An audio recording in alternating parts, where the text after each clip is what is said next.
Okay, we're live. Let me just quickly tweet out the links and then I'll just get started.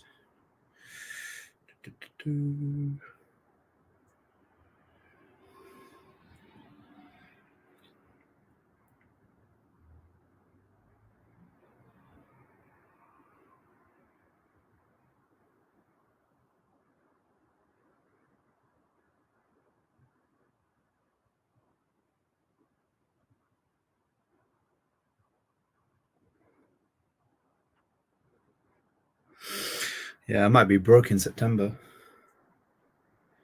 because all these rumors with the Wembley stuff.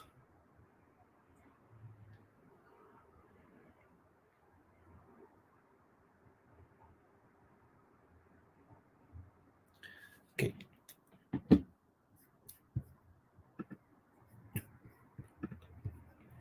Hello and welcome to another episode of Ringside Fracas. I'm your host, Naeem, and today I'm joined by the regular Jide. Jide, how are you, bro? I'm good, brother. How are you, man? I'm good, bro. I mean, we're here for one reason. We convened this kind of emergency pod only for one reason and one reason only. It came out in the last 24 hours that Ryan Garcia tested positive for OSTARINE, and he actually failed 2 drugs tests. But obviously, these were back-to-back drug tests that they take for his fight against Devin Haney. Now, we're just in the early periods. Like we obviously, the investigation is now going to begin from the Athletic Commission, the drugs commissions, all of that. They're all going to investigate and whatnot. But this is such a huge kind of news to be breaking that he's tested positive, and it's not for some little itty bitty drug. OSTARINE's a kind of a it's a proper SARM. It has its it's a proper cheating drug, and for a big fight like that, and I think the Haney and Ryan fight was quite big. For this to now kind of loom over that is a bit of a dark kind of spell over boxing, especially as I was mentioning before the pod that we're starting the kind of summer period that's going to bring boxing into a new kind of elevated to a new level, where we're getting so many undisputed title fights. We're getting all the top pound for pound fighters fighting at these big Saudi events. We're getting these big events all around. But what a way to start it, with a kind of something I think we need to discuss in detail. Jide, you've been waiting for quite a while.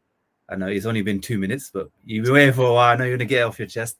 Tell me, cook. Listen, it's not even a cooking thing. It's funny to me. What I find hilarious is, remember in another pod I said, I'm not the type to come here and be on my soapbox about people that use PEDs. I feel like PEDs is rampant in the sport. I feel like most of them use it.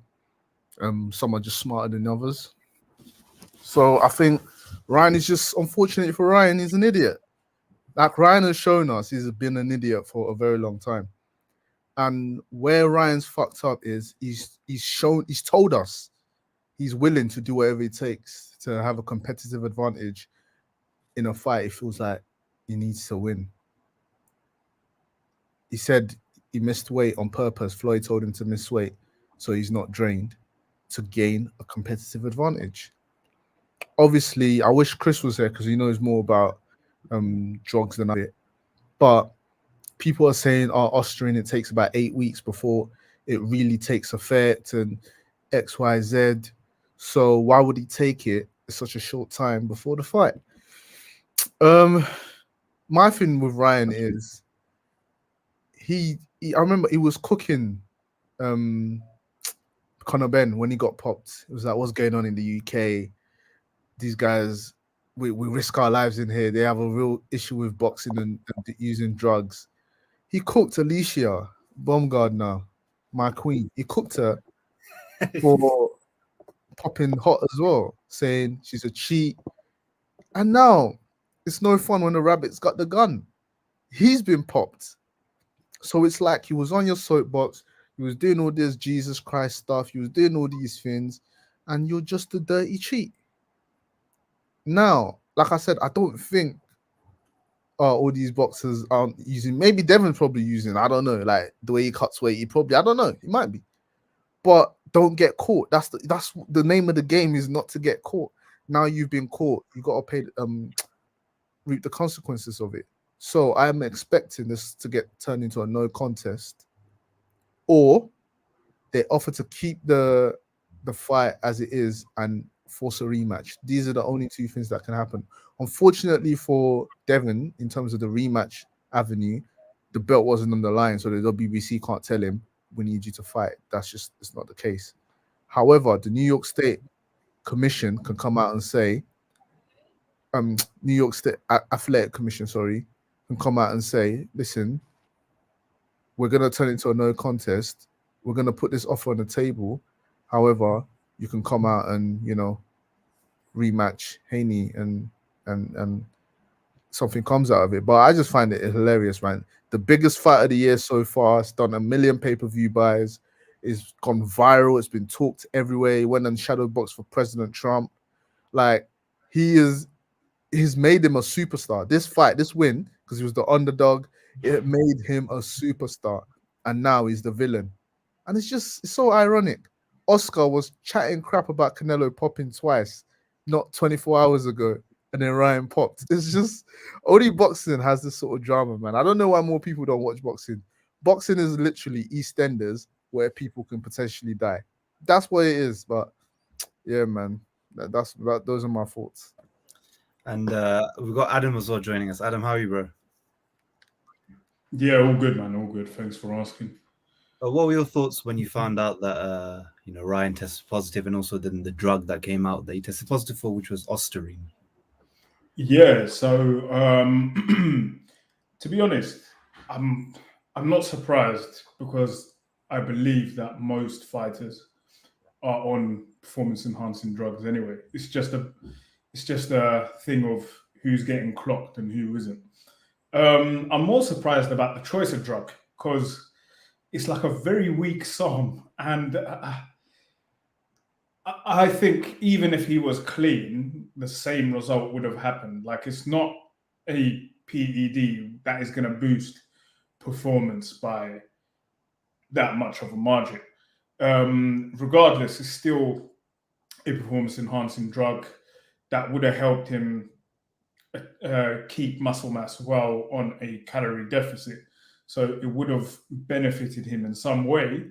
But yeah, I'm not surprised at all. I think their team haven't done a good job with this. If you're going to get clocked for drugs, at least have something a bit better. There's better performance-enhancing drugs on the market. But yeah, just what Jide was saying is very ironic with what Oscar De La Hoya was saying. Bearing in mind, I'm pretty sure Oscar helped Canelo cover up that drug scandal back in the day. So it was quite hypocritical for him to point the finger at Canelo when he was part of the problem, clearly. And looks like lightning strikes twice with Ryan Garcia.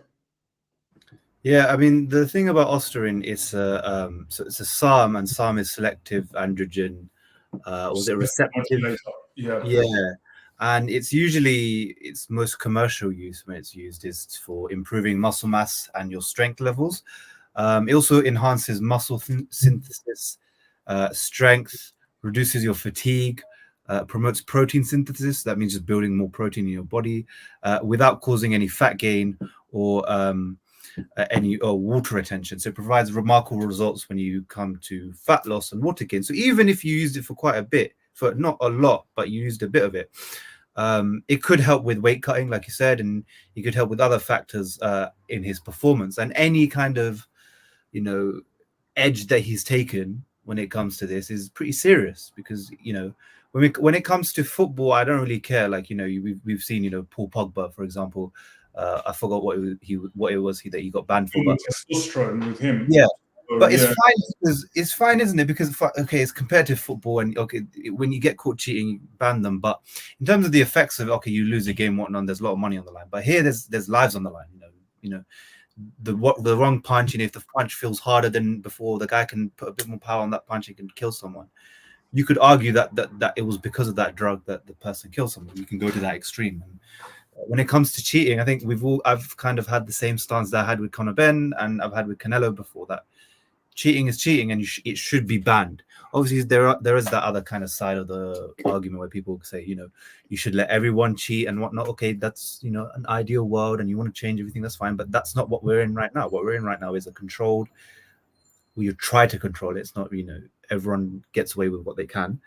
And it is unfortunate that such a fight and a performance that, like Jide said, went so viral that this dark cloud now kind of looms over it, and it will always loom over it. Like when we talk about Canelo drawing with Triple G, even though I thought he lost, and I think most people thought he lost anyway, what looms over that fact is the fact that he took clenbuterol. But it's also the way I feel like I think Ryan will handle it better than Conor Benn. But some of the stuff he said, I feel like you're not really doing yourself a favor. Like he showed the ashwagandha bottle, even though it contains no form of ostarine. So like if the bottle doesn't have any ostarine in it, why are you going to say that was probably it? Then he also said, "Oh, I don't know where to get steroid. I don't know what ostarine is." Well, it doesn't matter. Your S&C coach will know what ostarine is. And then he said, "I don't know where to get steroids from." And I said on the account, any 6-year-old with a credit card could go online and buy a steroid right now. It's so easy to get offline. Especially SARMs, like they're really unregulated. Where steroids are illegal, SARMs in a lot of states and even in Europe are not made illegal yet. So it's the wild, wild west online with loads of sites selling them. They're very, very accessible. Yeah. And the thing is, obviously, now Ryan's basically got 10 days to request for his B sample to be tested. And usually the percentage of I forgot what the percentage was, but it's very unlikely that when you test the B sample, that it gives a different result, that you usually just get the same result again. Mm-hmm. So obviously we have to see now, does he request for the B sample to be posed, and what did it do sort of further on? The way he's kind of handled it, I feel like still has been better. Like I said, it's been better than Conor Benn. Like he hasn't really been aggressive. He's just been sort of arguing his case. He's been trying to take it in his stride, still doing the comedy shit and doing the kind of mind games, trying to play with everyone's heads. As said he's gay if he's positive. I'm holding him to that, Like the Good Space Inc. says, it's mind games. If it's mind games, these are some elite mind games, because he's putting his whole career on the line just to give Haney a chance to think, oh, maybe I didn't lose this fight.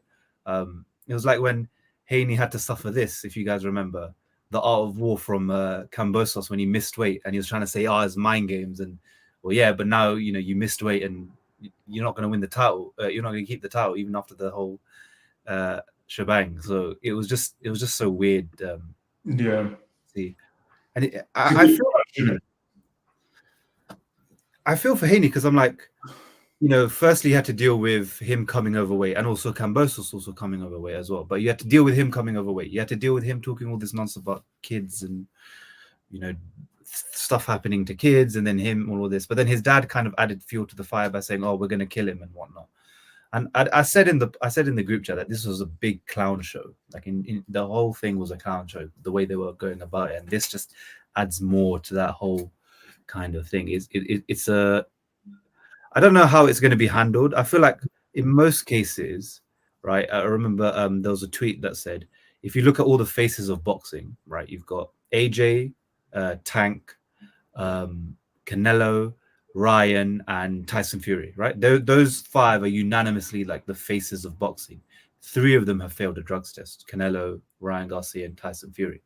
So it does kind of leave a bitter taste in even casual fans' mouths, because they don't know too much about drugs tests and anything, but they still have an understanding of, if someone failed a drugs test means they cheated. So there's a lot of cheats in the sport. So it's, but it's nothing new to us, like us fans that have been watching the sport for so long, that we've seen so many of these big guys cheat. But I wonder how the narrative shifts and how we move, because one guy who's been really vocal for some reason has been Tank. He's been saying he's been the biggest Ryan Garcia defender. Jide, what's your thoughts on Tank being Ryan Garcia's biggest defender? Abdul Wahid P. Shooter Davis is a bum. This just proves he's a bum. I don't know why this guy has fans. He won. He basically beat Devin Haney through Ryan Garcia. He's more upset than Ryan Garcia that this fight could potentially be overturned.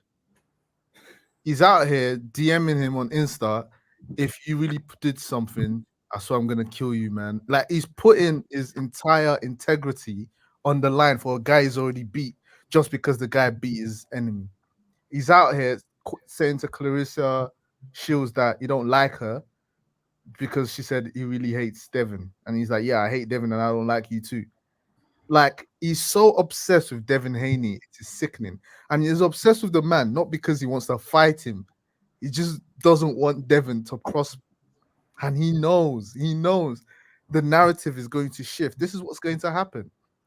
Obviously, you have the weirdos doing the conspiracy theories and the Tank fans. They're gonna do what they're gonna do, right? But he knows the wider boxing world and the casual boxing world are gonna say this guy really had to cheat to win. He had to make sure he came in as a super middleweight or middleweight. Let me not say super middleweight. He made sure he came in as a middleweight. He took steroids that makes you stronger, yeah. And every time, if you look to the way when Garcia was fighting, he'll be losing rounds, he'll be taking rounds off. But when he attacks, his attacks were very potent. It makes you faster and stronger. That's what OSTARINE does, supposedly. Again, I don't know. You lot are more educated with the drug stuff than me. But when I Googled it, it says OSTARINE makes you stronger and helps with like explosiveness and things like that. Like you said, protein synthesis and if you saw the way he was attacking Devin, that's basically like us. That is crazy because it was literally what it says on the tin. I remember when we was analyzing the post fight, we said he wasn't doing anything new. Ryan Garcia wasn't doing. It didn't like do something that I thought, ooh, this is a bit different. Obviously, one of the guys in our group chat say he loves Ryan Garcia, so he thinks like Ryan Garcia was, I don't know, bobbing and weaving and I don't know. But Ryan Garcia wasn't doing anything we haven't seen before. The only difference is his attacks were very potent. Like they had meat in them, pause. So you have been tested positive 2 different days for the same banned substance. So my thing is, and someone else also said apparently OSTARINE, you can't ingest it, you have to like inject it. No, it's a tablet still. Tablet, okay, cool. That's better then. All right, cool. Because I was thinking if you had to inject it, you cannot come and say, yo, I ate something weird, but cool. He has that excuse, thankfully. So the gods saved him for that excuse. I ate something weird.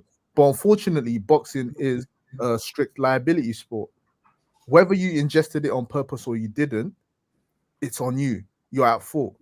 And I feel like since Tank wanted to claim the victory via Ryan Garcia, he needs to take this L. So to me, Tank popped as well. Tank popped for OSTARINE. So Gervonta Tank Davis, his next fight, it's a no contest for me because he's doing me and Ryan Garcia, our bros, our bum pals. So I need to ride out for you and crash out. But he's just a bum, man. I don't know how he has fans. I don't know why people think he's the face of boxing. I just don't. That's one thing that frustrates me about this sport. Like with football, the best team wins the Premier League every year. You don't get to duck. But with boxing, you can duck a man and take credit for a guy you beat for beating that man. It's so weird. And it's like he hates Floyd, but he took that from Floyd. That is such a Floyd thing to do. When Floyd used to get other fighters to fight, like use them as attack dogs. When they're like when Thurman was chasing him, when all these guys were chasing after Floyd, it's like he'll get other guys to attack them. AB, he tried to set AB on Marcus Maidana. Like, you know what I'm saying? It's like that's literally what Tank is doing, and it's just weird. It's literally doing like winning via proxy. It's ridiculous.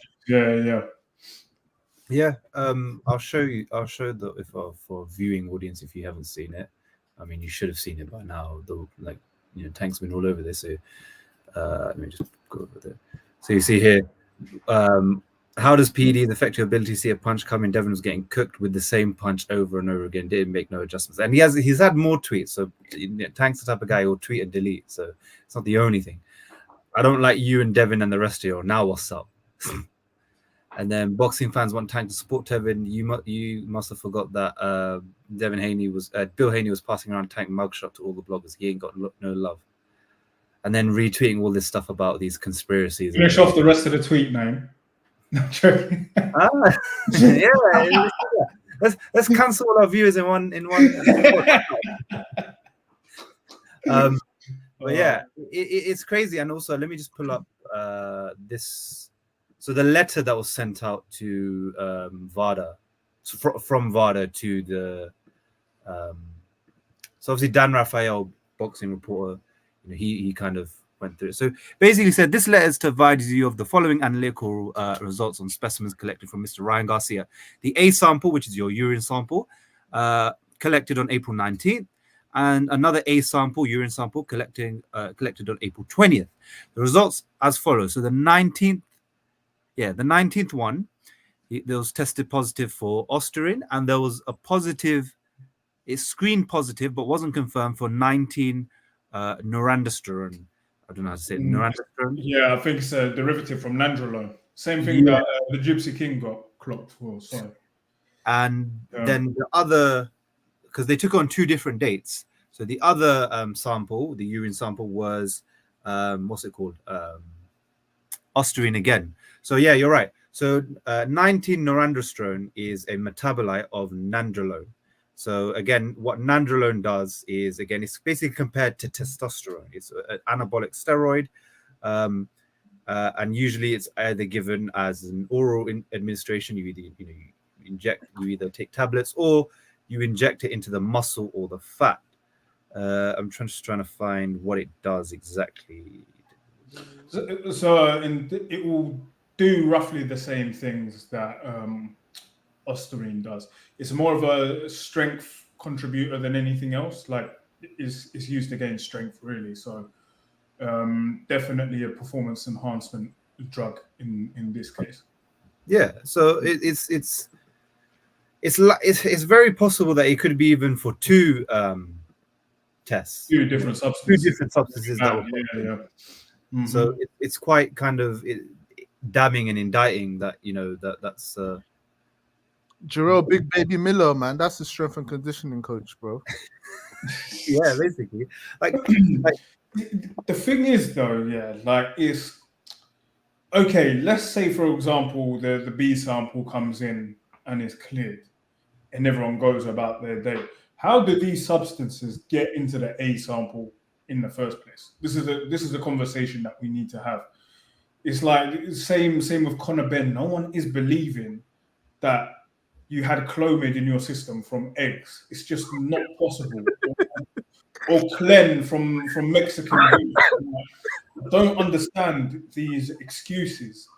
And we either pull these fighters up completely and make these bans like ridiculous, just so that it strays everyone away from even thinking of using performance enhancing drugs, or you just open the playing field and let people take all the drugs they want. Because where we're caught right now in the middle, where I believe so many fighters are taking it, and it's just about who has the better team, who could pass the drug test, etc., etc. I think where we are right now is more dangerous than either side, because you either have fighters who are completely all enhanced and it's a level playing field, or guys who are completely put off, and you're going to have very, very minimal people taking PEDs. Right now, I think the sport is full of it. Yeah. I've always said in most sports, right? Like in most sports, yeah. Like you're gonna, like, let's be real. We look at footballers, like the level that they play football, the amount of games that they play. They'd be stupid with the amount of money on the line not to take it. Like not to take it. Yeah. So I've always been like that. But here's what I'll show you lot. Ryan Garcia's mum posted, and I know Jide, you saw this already. So she posted on Insta that all 4 tests. So he joined VADA on the 24th of February, and all 4 tests conducted leading to the fight are negative. And she said the 26th of February, the 15th of March, the 8th of March, and the 3rd of April, I think it was, all obviously negative. And she said all of a sudden on the 19th and 20th of April, small amounts of PEDs were found in Ryan's urine sample. Since from these dates, so she's saying from these 2 months, all Ryan's tests were negative. So the devil is a liar. Our son did not take PEDs. He does not need to. Ryan has a God-given left hook, right lead, and a lightning speed. He has got talent. Who needs PEDs? So that's her kind of case for why she thinks it's not PEDs. I feel like even If I committed murder, my mum would say I'm innocent. So when I used to steal bloody Beyblades and Toys R Us, I promise you, if I got bagged, my mum would think you're lying.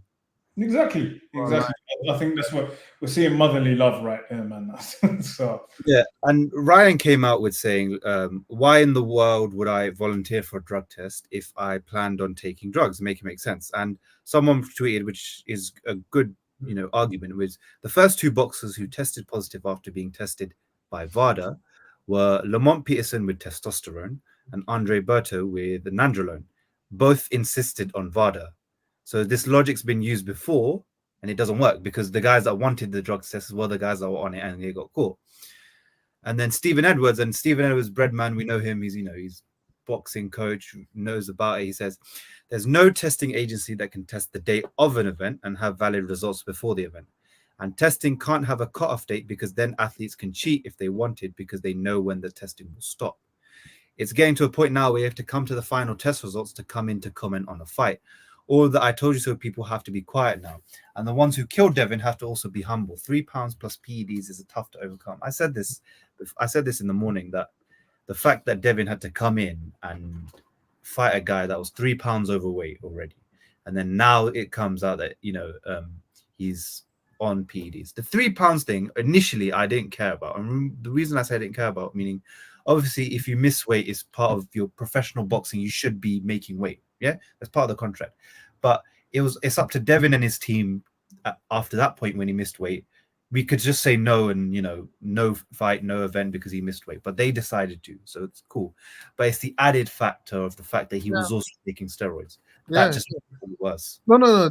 Like, Devin can't take away the arse whooping in it. It's happened. That has happened. However, he can take solace.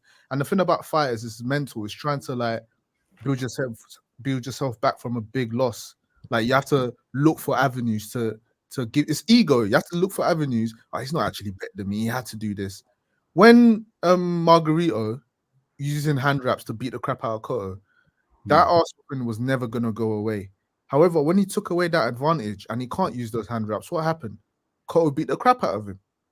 So Devin in his head probably saying this guy isn't. Yes, he didn't adjust like we thought he should adjust. But remember, once he got clocked the first time, it's like he never recovered. Remember, we said that it's like that AJ thing when AJ got hit with that left hook from Ruiz. It's like he never fully recovered, and I feel like that's the same thing that happened with Devin. And again, we said like the attacks looked extra ferocious. They were fast. They were hard. And I'm not saying nandrolone is the same as OSTARINE is the same as hand wraps. They're not. But the little millisecond advantage, it's all about margins. They matter. And if I'm Devin and I'm trying to recover from this, I'm saying, okay, let's see you do that without those hand wraps. I mean, without those PEDs, without you cutting weight and not making weight properly. Let's see you actually fight. And Ryan, if Ryan's not careful, Ryan can't hide from this. This will kill his momentum. It's too big of a fight for him to just be like, they're trying to get me. It's too big. It's too big. He has two. That's what I'm saying. His options are limited. His options are rematch Devin, keep the W and rematch Devin, or chop the no contest and face a ban and lose all your momentum. Because how's Oscar gonna spin this? How are they gonna promote this? How? Yeah, but that's the dark side of boxing. Is look at these are the names, just some of the big names. No. I know he can get. Don't get me wrong. I'm not saying his career is done. No. Yeah. Don't even, not remotely. He's gonna come back and he's gonna do. But I'm talking about his momentum, because like we said before, this fight propelled him from you're a popular guy in boxing to people saying he's the face of boxing. Like it's levels. People were calling Devin a pound for pound fighter, and you beat a pound for pound fighter when no one gave you a chance. This is like his Rocky moment. That's what I'm saying. He can still fight on. They were talking about Loma fights, Ramirez, talking about Spence fights, but now you've lost so much momentum. Those fights can still happen, but you're no longer, the way they market you has to be different. You're no longer the guy everyone loves and everyone's rooting for, the underdog. Now you have to be a villain. Yeah. Now he really has to play to his mental health or whatever he's got. Do you know what I mean? But yeah. And like here, this is an example of kind of like how bad it does get in boxing sometimes. The stars, look, Canelo Alvarez cheated, Ryan Garcia cheated, Roy Jones Jr. cheated, Jide's queen Alicia Baumgartner cheated. Our queen, man. Amir Khan didn't cheat. He was set up. He was set up. It wasn't his fault. He was shaking people's hands. He shook Conor Benn's hand, and the Austrian wore off. It's not his fault. Tyson Fury cheated. Oscar Valdez cheating was one of the ones that like randomly I was up at like 12 a.m. pissed off, thinking, how the hell is this guy like fighting Robson Conceição despite failing the drugs test, and they're just letting it happen. He's keeping his belt. And then on top of that, he won the fight when he shouldn't have. If we're being honest, he lost that fight. Bro. Shane Mosley cheated. Antonio Margarito cheated. Like, there's so many cheats in the sport that they blow past it eventually. Especially if you've got a decent team around you, they know how to blow past it, and they know how to kind of, they know how to, do what they need to do to get past it and then get people fighting. And people, at the end of the day, in the next 3-4 months, people aren't going to care. Yeah, not really. Care. That's the truth. They're just, they're going to move on from it. Ryan's going to get at the worst, he'll get a backdated ban that he was going to take anyway, in terms of like he wasn't going to fight for a couple months, then come back, and his career moves on like normal. Doesn't do much, and he's back to it. I'm just looking at some of the things. So 19 or this thing they took Norandastone. So it's basically been shown to bind to androgen receptors with high selectivity.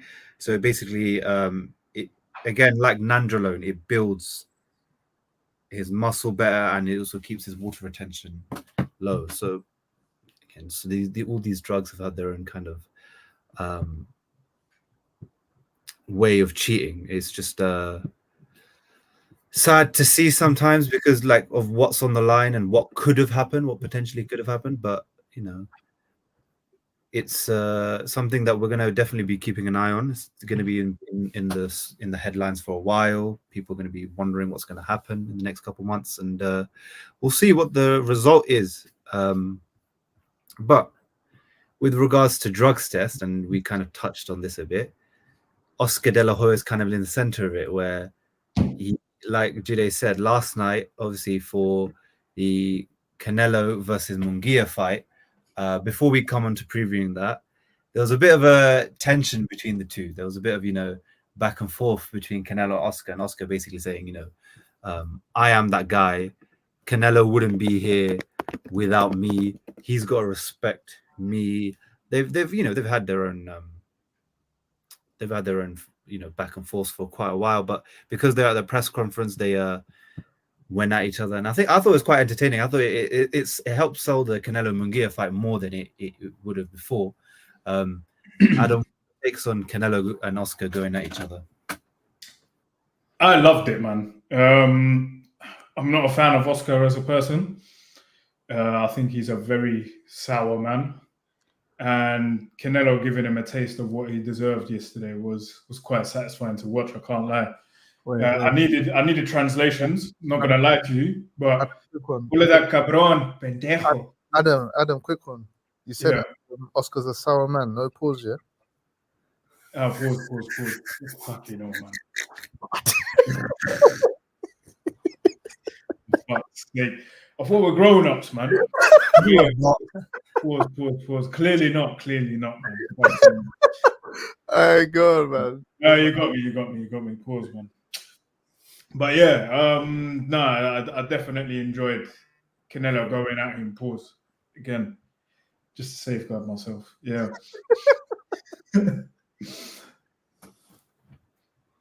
Was that it? Yeah. What can I say, man?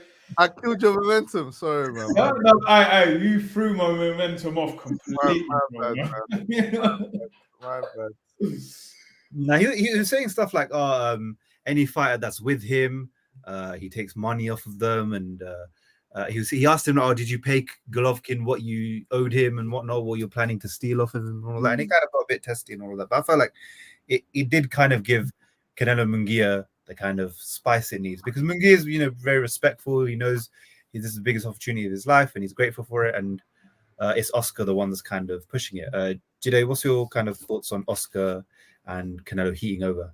I think it was great, man. That's what you needed. This fight, I feel like, was just going to be another fight. It happens, 500K pay-per-views, and everyone moves on. Just a typical Canelo fight. He wins on points. We all move on. However, Oscar's added needle to it. And like Adam said, Oscar's a very bitter man. He's spiteful.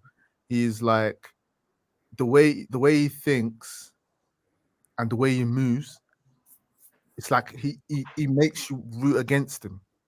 So him coming out and say, "Oh, Canelo popped twice for PEDs," like you guys said earlier, they were under you, bro. You were the one that helped cover it up. The bull meat conspiracy was from you. You and the WBC were in bed together. Like, all of this was under your control, bro. Like, you tried to set up Floyd. That was you. You marketed Canelo to the US. So I will say Oscar was very significant in Canelo taking over North America. Canelo already had Mexico behind him, but Oscar definitely was key in helping him take over North America and the rest of the world. However, the good comes with the bad. He accused you of stealing fighters' money. You was a cokehead. Golden Boy was a juggernaut in promotion, but because you was out here doing some stuff that I can't even mention in this pod, wearing female tights and stuff, bro, and doing a lot of madness, you lost all your fighters underneath your nose. Canelo kept Golden Boy afloat for like 3 years after that, 3-4 years after that. You fell out of your star fighter, and now it's like you're beefing Eddie Hearn because the Turkey Al-Sheikh don't want to work with you.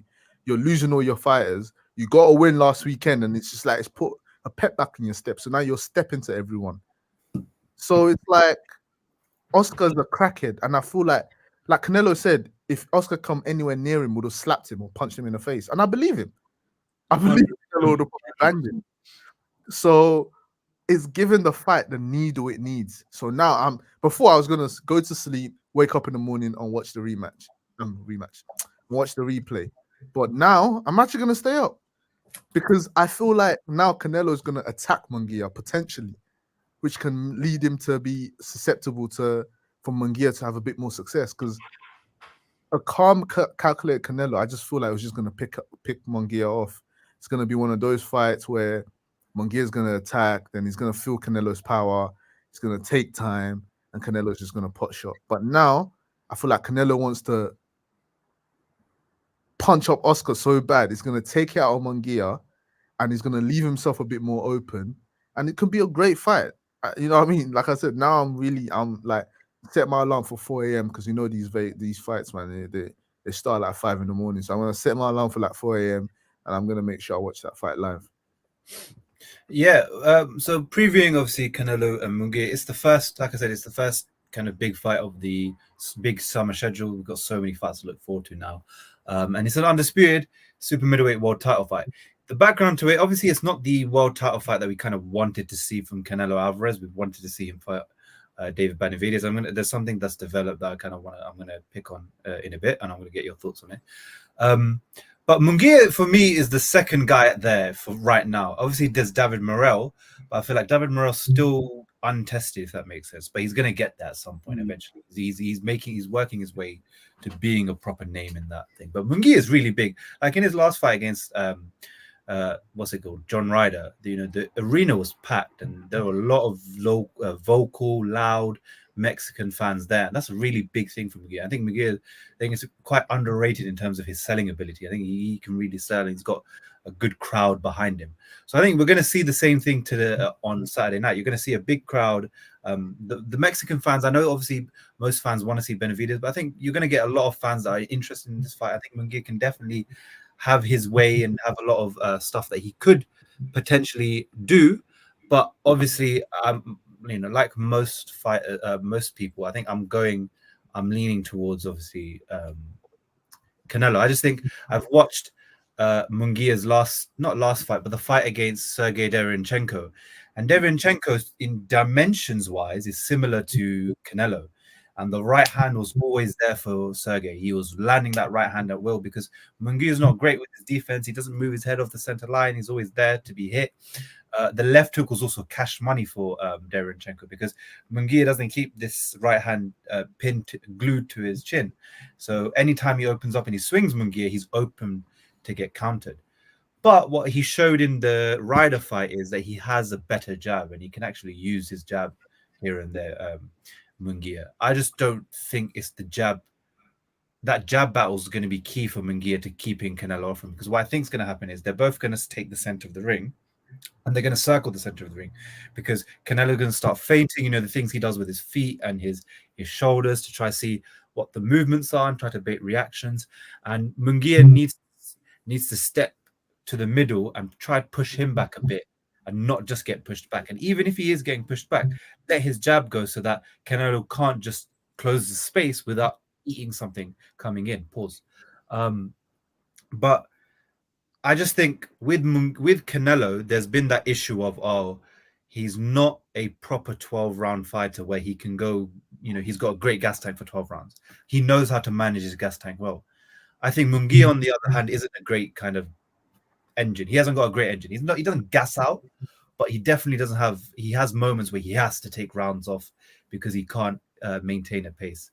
And I think that's going to be his undoing. Where as the later rounds go, those shots that I told you, the right hook and the right hand and the left hook, is going to keep landing. Whether he's going to the body, whether he's going to the head. And I don't think he's got the pop enough, the speed on his jab to keep Canelo off of him. And I think eventually he's going to get backed up. It just depends on how much Canelo has left in him. I think that this will be a big reality check for Canelo in terms of where he is in his career. Because if you look at his last two fights, right? He had three fights. He had Charlo, he had Charlo, he had Ryder, and he had that was mad. He had Golovkin. Those three didn't really test him, did they? They weren't there to test him. They weren't really there to see where he was at. So you couldn't gauge where he was in his career and how good he really is after Bivol. This one I think will be. I think you can definitely test in terms of whether or not he's still an elite fighter. And I think if this fight is harder than he expects it to be, I think we see him retire in the next 18 months. Yeah. I think he definitely he has that moment of realization of I'm not as good as I used to be. My reflexes aren't there. The training camps are getting harder for me. And my body is just feeling this wear and tear more now than it was before. And for fighters, you have to be in the fight first for you to feel that realization and have that moment. And that's what I think could happen to him. Yeah. So, but I think we're going to get a good fight. Whether or not he stops Munguia, I think the best version of Canelo stops Munguia. Definitely, because the way Derenchenko had him rocked, definitely, Canelo could finish him from there. But I think it could be one of those moments where he's hurting Munguia a lot, but he just doesn't have the extra push to get him away from there. Like the Charlo fight where he had moments where he could have done it. And obviously Charlo himself wasn't that, he wasn't in the fight. He wasn't trying to win. But I feel like it could go to a decision and you do see Canelo have that realization. Adam, what's your thoughts on Canelo fighting Munguia? Yeah, so there isn't actually that much I could touch up on after you've basically ticked all the boxes with what I thought as well.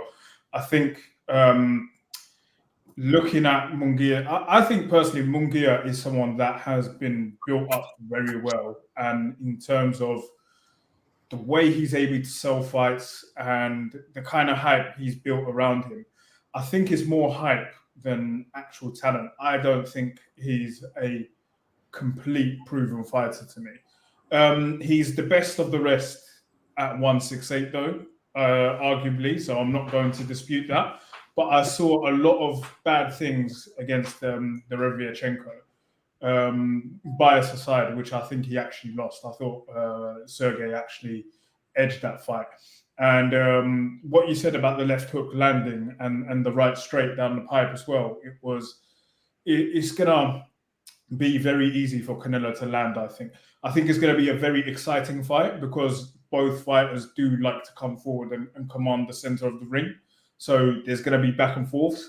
I do see both of them having times where they're easing off the gas because neither of them are 12-round fighters in that aspect. And I think if Munguia is to have any chance at all, it would be to establish the jab and make the jab like very dominant from the early rounds. We've seen Canelo be susceptible to a good jab before. It doesn't allow him to set his feet, and the way that he moves forward, he plants his feet a lot. So a good jab is very good at breaking his rhythm. And I think going fire with fire against Canelo might not be the smartest move. It's going to be very exciting for us if we watch it. But I think Canelo is the more durable fighter out of the two. We've seen Munguia kind of rocked a bit with Derevyanchenko, whereas Canelo's chin has been untested for a very long while now, really. So I think if he's going to have any success at all, he just needs to keep the jab popping, use the jab to set up combos, try move in and out. And Munguia hasn't got the greatest feet either. So, but try to go in and out and kind of make Canelo chase you around. I think that's the only way that he's going to win. I don't think he's going to fight in that fashion. I think they're both going to go head to head, and it's going to be a Mexican slugfest. Yeah, perfectly well said. You know what this reminds me of? This reminds me of like the big brother versus the little brother. Like Jaime Munguia, he's like the less successful, less talented version, little brother of Canelo. He followed the same background. When they were young, went for a world title at light middleweight, and then moved up their ways up the division. The difference was Jaime Munguia had a lot of potential when he was 21. He beat Saddam Ali. He beat the crap out of Liam Smith, and he was 21 at the time. Like, the guy was so young. But in the 6 years since that Liam Smith fight, he went up to middleweight, kind of didn't do anything, ducked Janibek, ducked Charlo, ducked Triple G, and then went up to super middleweight because he was just chasing that Canelo bag. And now he's finally got that Canelo fight. But I feel like he's not had those fights in between that proves you're on the level where you need to be to fight Canelo. So it'll be interesting to see if this could be that level raising performance that he needs, and we get an upset, we get a big, huge upset, and he actually manages to realize his potential. Like that would be mad to see. Yeah, no, I mean, even if he has a good fight and loses, with Canelo tailing off at the end of his career, there's still a lot of time for Munguia to kind of dominate that division, and a loss here wouldn't ruin his career by any stretch of the imagination if he manages to have a good fight, I think. Yeah, 100%. Jide, I know the whole topic of Canelo and Benavidez is kind of, obviously he's been avoiding it. We've discussed this before, but there's been this recent kind of revelation that I kind of want to get your take on it. So recently, obviously in the build up to this fight, Canelo was on First Take, and he said he was asked if he's going to fight David Benavidez next after Jaime Munguia. He said, if the money's correct, why not? I can fight him on Saturday night too. Of course, I'll beat that guy, but if the money's correct, I'll beat that guy on the same night as Munguia. What's your thoughts on that he's just said? The thing is, I feel like, yes, we've all said Canelo is avoiding him, innit? But this is what we said about Canelo when it came to Triple G as well, when it came to Austin Trout, when it came to Lara, when it came to all these guys that people want Canelo to fight, that we all say he's ducking them. Again, I'm not here to say he isn't, but the thing about Canelo versus others is he eventually fights them. Like, I truly, truly believe in that initial PBC deal. Yes, he was wanting to beat up both Charlos and Caleb Plant in the middle, or whatever he done in that deal. Yeah. But I also feel like Benavidez was in that. I feel like that slot where he's fighting Munguia now, that was probably meant to be the other Charlo if the first Charlo didn't shit the bed, and the final fight would have been David Benavidez. I truly, truly believe that. My thing with the Canelo situation is saying, if the money's right, that's the avenue. He can always say the PBC are not going to give me the right money to make that fight happen. So, and like you said, I don't think Canelo is in the business of, because he knows he's more skilled than Benavidez by far. He's way more skilled than him, but like he doesn't have the youth to maybe go hard 12 rounds with Benavidez, which he's gonna have to beat him. He's a lot better than Benavidez. Benavidez makes a lot of mistakes, but the difference between Benavidez and Munguia is Benavidez throws punches for the full 12 rounds. And Canelo at this stage of his career might not be keen on that without being compensated correctly. And when I mean compensate, I mean Turkey a la Sheik money. What I personally feel like Canelo probably wants to do or does is he beats Munguia, then Crawford beats my man, and Crawford tries to make the fight. And if the fight doesn't happen, he tries to fight Bivol. If that doesn't happen, then he fights Benavidez. We all want the Benavidez fight. I want the Benavidez fight because I'm sick of people acting like this guy. Like, I don't think he beats Vosdik personally, but that's a different. I don't think so either. I don't think so either. Thing, anyways. But they've built up Benavidez and trying to say, oh well, it's if he doesn't fight Benavidez, his legacy's all cap. Like, how? What? It's just what is football and football? What is boxing, bro? Like, what is wrong with all these guys? Like, I understand you don't like Canelo being the face of boxing. Like, America is very xenophobic. These guys do not like non-Americans carrying the sport. I get that. I get we just came out the Floyd era and Canelo was carrying the torch. I get that. And I get that Canelo's done a lot of stuff throughout his career that leaves a bitter taste in your mouth.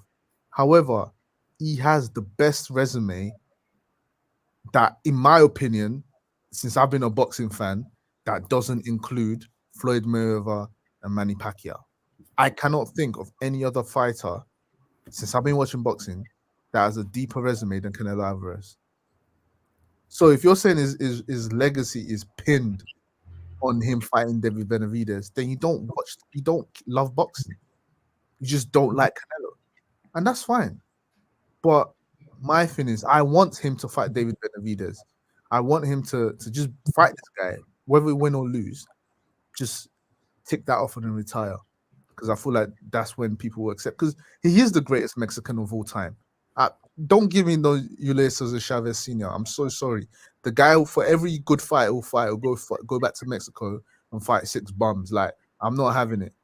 Like, Canelo Alvarez is the greatest Mexican of all time, and he has like 70 fights. The wear and tear is on his body, so he's at the stage of his career now where he just probably wants to bow out, and I'm fine with that. He's had his gifts against Golovkin. He's had his potential gifts against Lara. He's had things happen his way, but Bivol humbled him, and I feel like he's in the point of his career now where if he's in a Floyd mode where I'm gonna pick and choose who I want to fight, and no one can tell me nothing. That's what it is, man. Yeah, Adam, do you think we're ever going to get that Benavidez fight, especially after this Munguia fight? I don't know. Personally, I don't know. I don't think so. I think there are 2 things I want to pick on. Number one, Benavidez should be fucking ashamed to be fighting at 168. The guy is so big here, pause. And he is just... I've always said he's a weight bully. And I really want to see what he does at 175 against Vosdik, because the way he fights, he uses he's got a great engine, and he's able to just outcompete people with sheer volume. Like, he is just coming forward and hitting you relentlessly. He's a relentless fighter. Because he's so much bigger than all of the fighters he faces, he's able to take a punch and come back with 2 or 3. When he goes up the division against 175, I don't think he's going to be able to do that as successfully. And I think there's going to be a very big reality check for him. I think this fight actually would have happened if Canelo didn't first Bivol. I think Canelo going into that Bivol fight had a sense of invincibility where he didn't feel like he could lose at all, and he was willing to take any fight. And he kind of took that fight with Kovalev, and he won that fight. And he's kind of thought after that, you know what, these guys at 175 aren't really a big problem for me. That schooling from Bivol kind of took that away from him, and it's made him second guess. And I feel like he's been a lot more careful in choosing fights ever since. And I think if that didn't happen, we probably would have seen the Benavidez fight by now. But he's just not looking to take any more risks. Personally, of course, as a boxing fan, I want to see that fight. And I want to see Canelo win to be honest. I just think it's a case of would Benavidez beat him surely on output, just purely on output. I don't know. I hope we get to see it, but I personally don't think it's going to happen. I think if Benavidez goes up to 175, he's probably going to stick around there. He's going to struggle making 168 after fighting at that weight, because he's probably bigger than most people at 175, let alone trying to go back to 168. So yeah, that's my thoughts on it. Yeah, and I do hope we obviously get that fight, and because that's probably one of the biggest fights in boxing that you could make out there. But this week we've obviously got Canelo and Munguia to look forward to. I'm excited for it because stylistically it should be a good fight. We should get an action-packed fight, and also the rest of the card is quite interesting. It's not the kind of greatest card I've seen, but it's decent. You've got obviously Mario Barrios making his return against Fabian Maidana, so Marcos Maidana's brother. Obviously, I think Barrios is going to get elevated to WBC full welterweight champion soon once Terence Crawford obviously fights Madrimov. You've got Brandon Figueroa taking on Jesse Magdalena. And Brandon Figueroa, if people don't know, he went from super bantamweight to featherweight. And he's one of the guys that when Inoue does make his way up to featherweight, I want to see him against Brandon Figueroa, because Figueroa's got that. He's lanky, but he gets on the inside and he makes it rough and tough. And I want to see a fighter like Inoue take on this completely new, different type of style. So do watch out for Brandon Figueroa. And then obviously you got Imantis Stanionis, one of the better welterweights in the division, taking on Gabriel Maestro, who's a really good technician. Like, that's a good fight. I think that's going to be a really good technical battle between the two. I think that's for the WBA regular or might be interim title. So obviously, again, when Terence makes his full move, then he's gonna get elevated to full champion at welterweight. And then you've also got obviously Jesus Ramos Jr., prospect at light middleweight, coming off his loss to Erickson Lubin, returning, and so he's always going to be one to kind of watch out for. So it's not the greatest pay-per-view card, obviously, but there's some fights worth watching or looking out for.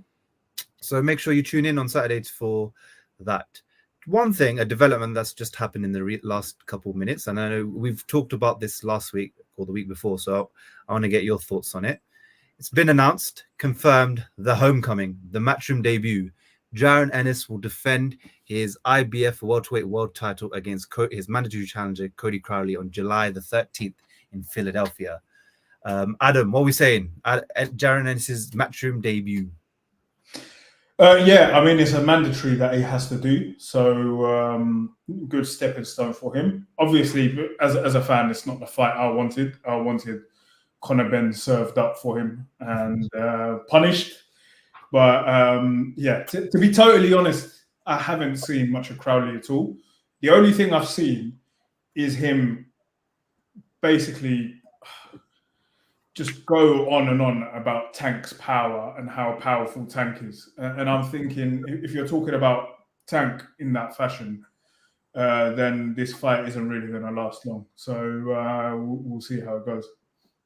Jide Ennis, he's on match. Earning with Hearn. My boy, listen, he's going to beat the crap out of Crowley. He's going to style on him. Homecoming, he's going to showboat. It's going to be a little show. And yeah, man, it's just the start of the journey.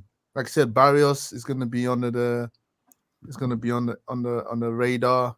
Ben's obviously there. Yeah, man, just collect the belts. He needs to force Crawford's hands, and to force Crawford's hands is you need to be dominant. You need to make people want that fight. The way they're pressuring Canelo to fight Benavidez, that's what he needs on his side, innit? And the first way to start that is by having a great performance. That's what I'm expecting. Yeah, I'm happy with this fight. I feel like he's probably getting overpaid. I think he's getting paid like $2 and a bit million. Yeah. But I think that's part of the deal of getting him over to Matchroom, and DAZN was, giving him, overpaying him. It's just once you've obviously given him that fight, and hopefully he does show up with a great performance, and he does the showboating that he normally does and whatever, cool. He gets a viral performance and he kind of boosts his stock, that they're able to deliver a good big fight from, whether it's Conor Benn, whether it's a world title fight, whether it's Terence Crawford, whether it's a fight at 154, whatever it is. Even if it's Virgil Ortiz, for some reason Turkey decides the winner of Sue Ortiz takes on Jaron Ennis at 154. brilliant. I want to see that. That's a mad fight. That's a huge fight. That's a very good fight. Yeah. So hopefully this is just the stepping stones for a big fight, because right now there's certain people in certain bubbles that are getting big fights on. He needs to now push himself towards that bubble and get himself involved in those big fights, because he's got talent, all of the talent to become the next face of not just American boxing, but also all of boxing. He could become that if he puts his head down, gets the fights done, and gets the big fights that he wants to. So I can't wait for that July 13th to see what he delivers. I think, boys, we've had a kind of good long hour discussing drugs tests, Mexicans fighting each other, beefing each other, different tainted beefs, and and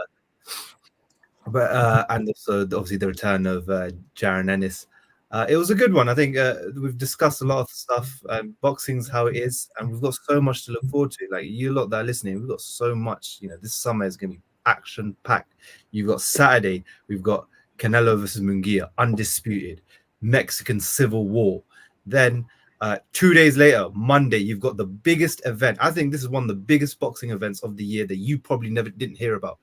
Naoya Inoue sold out the Tokyo Dome to fight Luis Neri in a 55,000 capacity plus arena with 3 more world title fights on the undercard. Yes, they're bantamweights. Who cares? They deliver brilliant fights all the time, and they put out 1,000 punches. Trust me, you're not going to miss it. And for us UK fans, it's on at like 10 a.m. in the morning. What a way to wake up, bank holiday, get those fights in and watch them and look forward to some violence.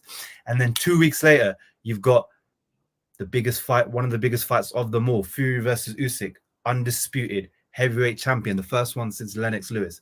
2 weeks after that, you've got what we've got, the June the 1st, the biggest card on the event. And also, yes, Fury Usyk, you've also got Jairo Pataya returning on that card. You've got Joe Cordina defending his belt on that card.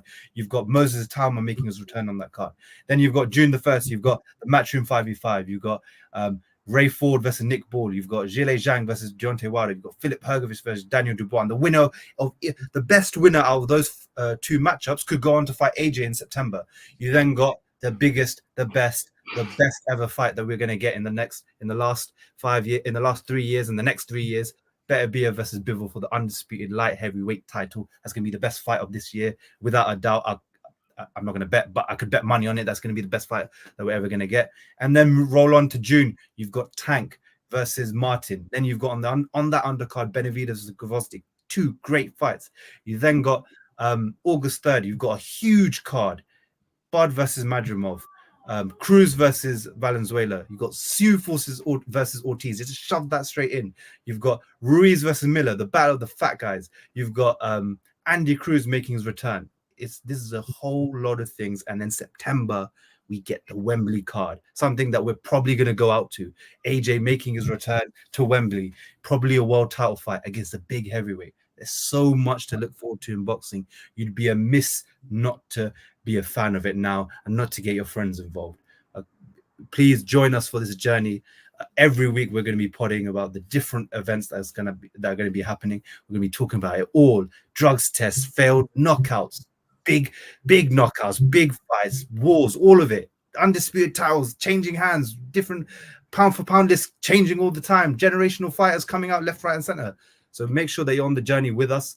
On Monday, we're going to be doing a watch along for Naoya Inoue versus Luis Neri. Doing watch alongs for Naoya Inoue has become a staple for us. We've got to do it. He's a generational fighter. He's one of the best fighters we've ever seen. It's always a privilege to watch his fights. So make sure that you're tuning in, watching with us, and we're always going to give you weekly episodes. So make sure to follow us on Twitter at Ringside Fracas. Follow us on Instagram at Ringside Fracas. Give us 5 stars on Spotify and Apple Music, Apple Podcasts if you're listening, and click subscribe, like, comment, share it to all your friends that you know are interested in boxing, and we'll see you next week. Peace.